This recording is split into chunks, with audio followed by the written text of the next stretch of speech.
It looked like, man, you might, I don't know, man.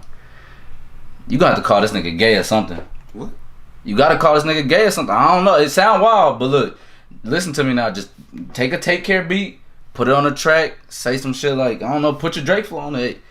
Hey, Pusha, you talking about all that he say, she say? Well, shit, you gay. I don't know, bro. With Pusha T's next album coming out soon, I thought I should look back to the story of Adidon. For many people, this was the biggest moment in hip-hop that year. And hey, I mean, I've mentioned it a couple of times back in the past, so I might as well deep dive into it. I'm gonna start this story off in 2018. Kanye would announce that he would produce a couple of albums. The albums that Kanye would announce would be albums like Ye and Kidsy Ghost, which I made a video about if you want to check that out. And additionally, it would include Pusha T. The album would be named Daytona, and upon release, everybody went crazy for it. And it's easy to see why, because it was a very throwback type of album in terms of it being just focused on production and the bars. For the purposes of this video, I'm only focusing on Infrared. But if you are going to check out this album, then check out the games we play, and if you know, you know.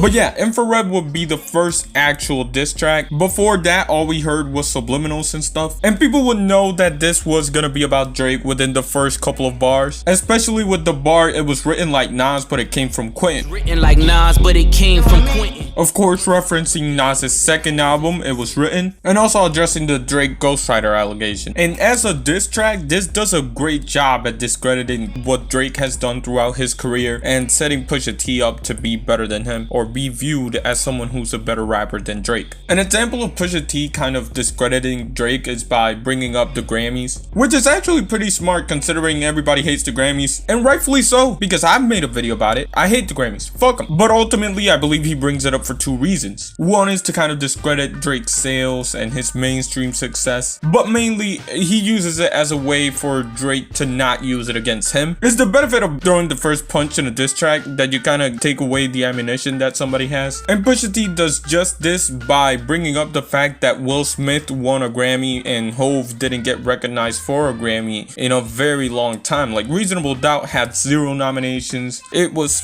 stupid. The Grammy sucked. In addition to this, he also talks about how Drake isn't in the same level as Kendrick and Cole, which for most of the 2010s was a big argument between who's better of Kendrick, Cole, and Drake. There's a couple more references to Drake having a ghostwriter and such, but because this wasn't a diss track that was only meant for Drake, it was gonna be easy for Drake to kind of come back and put up a good fight. And that's exactly what Drake did with Duppy Freestyle. I'm in shock.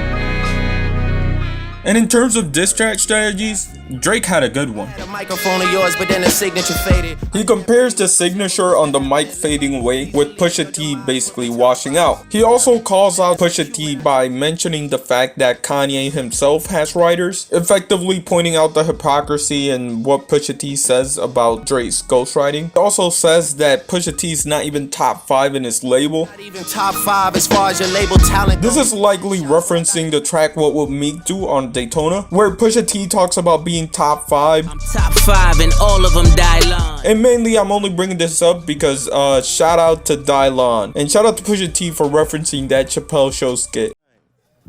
Think about it.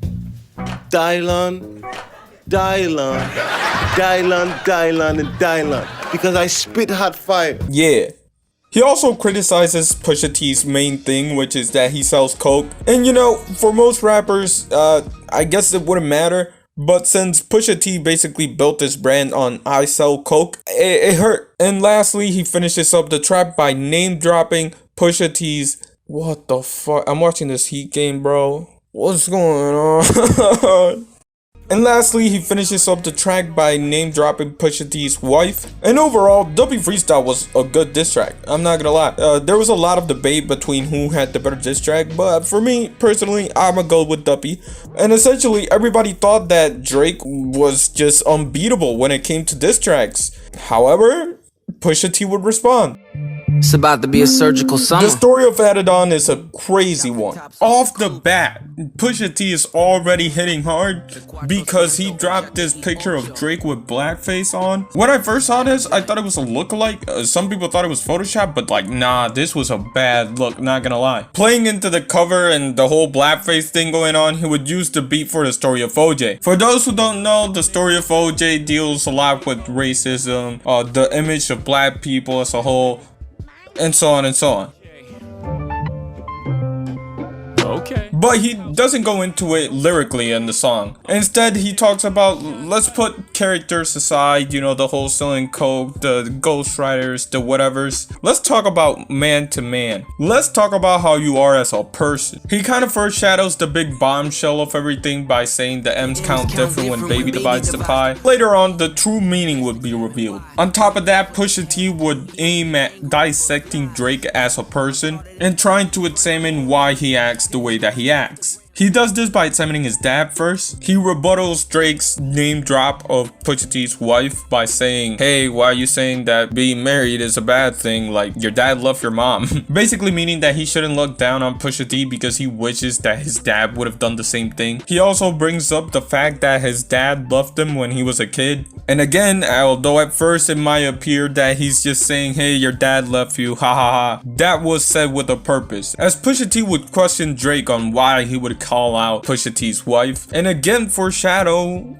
the big bombshell. Beyonce, let them know who you chose as your Beyonce. And let's just say the reveal was worth it. Let that boy come home. Deadbeat motherfucker playing border patrol. Oh my god, you can hear the anger in his voice, bruh.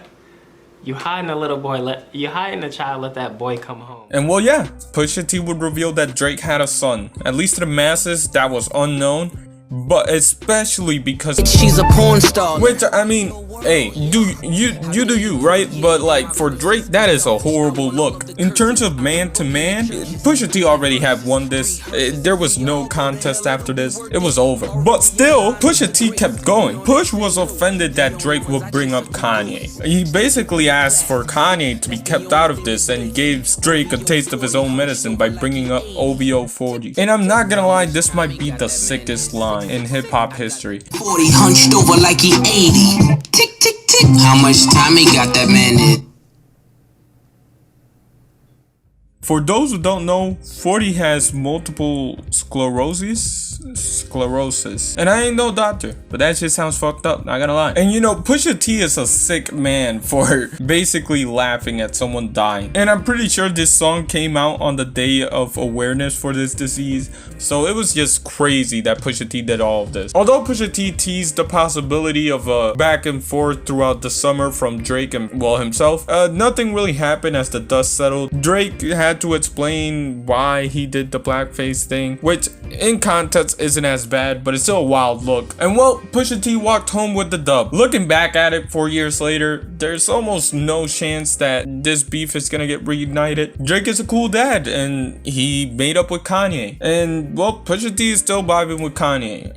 Who knows? Maybe his next album will have another Drake diss track, and maybe we can get something cool. But not gonna lie, that's one of the greatest diss tracks of all time, if not the greatest. And with that being said, I'ma let the J Dilla play.